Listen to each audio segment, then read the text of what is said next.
And then, I guess my other point is I want to start using the data Home Assistant has to start cutting back on my energy consumption. Right now, I know one of my big users of energy in the home is just my Synology NAS, which I have running 24/7. So maybe I could work out a way to optimize that. Maybe I don't need to run so many Docker containers from that.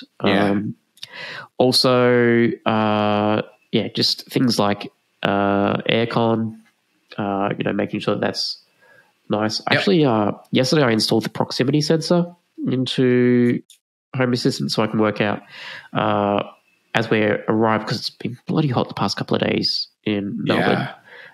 It's going to get back to cold weather now for whatever reason. But of course, classic, right? So much for summer. Anyway, so as we approach the house, because it's been so hot, I want to be able to Home Assistant to know, all right, you're on your way home, I'm going to turn the aircon on and start the house cooling down. Same with in winter, right? People do it for the Nest has the same feature, right? Like the Nest thermostat, that was one of their selling points. So I want to be able to start using that sort of data in my automations to sort of make things smarter, make things more energy efficient. Interesting. They're my high level goals, I guess, for this year. Nice. That's kind of cool. Okay. Same kind of deal, right? A lot of that just more efficient. Whatever that means. Well, and because when you said efficient before, that I try to write my automations as efficiently as possible. I try not to use too many automations. I don't know, how's your automation sprawl in your config? It's not too bad. I mean, I don't. As I get new things, I'll add them into my automations, or potentially add an automation for it. Yep. But really, that's it. I actually ended up getting and I hate myself for it, but I ended up getting a Ecovacs X1 Omni. Yeah, I know it's just that was my little Christmas gift to myself. It's stupidly expensive. So this is a vacuum cleaner, and this is like the vacuum, right? Vacuum and mop together, nice. and it's the annoying thing is it's cloud connected. It's entirely cloud connected, and there's there's no local hack that you can get around it. Deep reliance on it. Not really.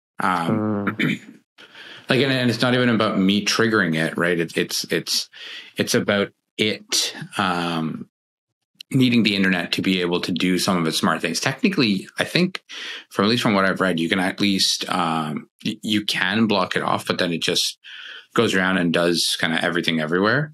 You can't say, "Hey, go to this room," and because those maps and stuff are stored online. I mean, I'd say I feel sorry for you, but you're a co-host of our podcast. And I know I did it to myself. How many times we talked about it to myself, but it's it's. But for that much money, I really, really, really hope that they don't just kill it tomorrow. But yeah, it's so far. I mean, it's done a great job, right? So it goes in, it empties out the dirty water, or so it cleans the mops a base and everything station that it goes to and gets cleaned out. Yeah, it's quite a bit larger than I thought. Okay. but it does. It looks like the base station looks like a large waste basket, like a very large waste basket, essentially. Wow. And yeah, so it's got clean water tank, dirty water tank, and a place for the vacuum, dirty bag, and it cleans itself, does all that. So, so when I got that, so now, I mean, probably today, I'm probably going to, bring it into Home Assistant, and I actually just got it. Bring it into Home Assistant and do that kind of thing. I was playing around with into Home Assistant or not yet? I do. I have it in Home Assistant, but I don't have it automated in any way. It exists. There's entities, and that's as far as I got. What level of automation can you get to? Because I know we had someone on our podcast that was able to scan an NFC tag in a room, and that would tell the vacuum cleaner, go clean that room only. can you go to that level via the automations in Home Assistant if you wanted to, or is it only just start the whole cycle and stop the cycle if you need to? I haven't actually dug that far in. Again, like I said, I've literally just brought it in, and then I had to go, do a bunch of other stuff. So that's not the answer I want. I want to know, man. Like, I know. How did you? Hopefully next episode, hopefully I'll have an answer for you. I'm excited though. I say this selfishly because I'm like keen on the newer versions of a robot vacuum cleaner. Yeah. But yeah, there's so many options out there now. And I mean, up until now, I was using an old Roomba. I don't even remember what model it is, like 8 something. Mm-hmm. No Wi-Fi, no nothing. Like it's old. Yeah. And to the point where it wasn't great at cleaning. Like it did an okay the dirt job. Around, right? No, not. I don't want to say it pushes the dirt around, but it like my corners and all of that stuff, there's not like an emphasis on that. And because it doesn't have maps in it and stuff like that, it doesn't do like the whole thing. It was one of those that like it does random patterns. And then eventually after your average, like 5 or 6 or 7 or whatever it is cleans, technically it would have gotten everywhere in that room. Yep. Right. Well, statistically, there's something like that, right? Whatever that is. It got to the point where it was still, despite that, it wasn't like cleaning around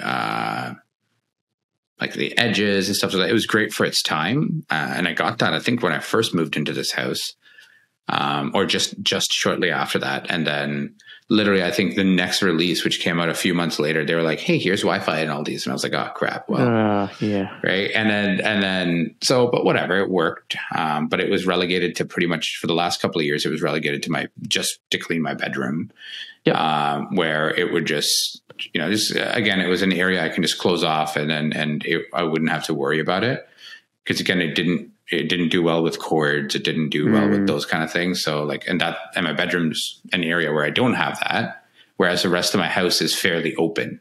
Yep. So it can travel wherever, get caught. So it was essentially just relegated, and only for that purpose. Just it's not that there's any more dust in my bedroom or anything like that. It's just it's the safest spot for it. So I'm like, okay, I'll just put it there.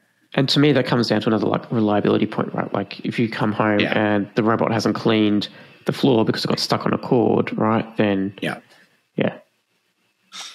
And not to say the newer ones guaranteed won't. No, of course. But at least you can build something around it and say, okay, exclude this room or exclude this zone or whatever, right?